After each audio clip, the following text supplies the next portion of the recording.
حضرت ابو موسیٰ اشعری رضی اللہ عنہ سے روایت ہے، رسول اکرم صلی اللہ علیہ وسلم نے فرمایا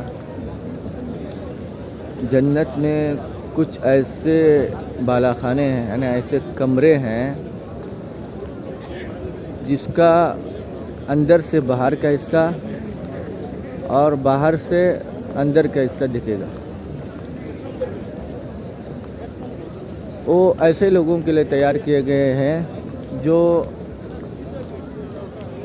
اپنی باتوں میں نرمی کرتے ہیں، یعنی نرم لہجہ اختیار کرتے ہیں۔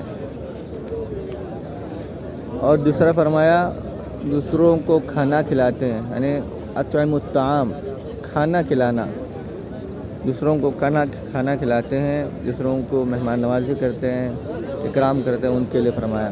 پھر تیسرا فرمایا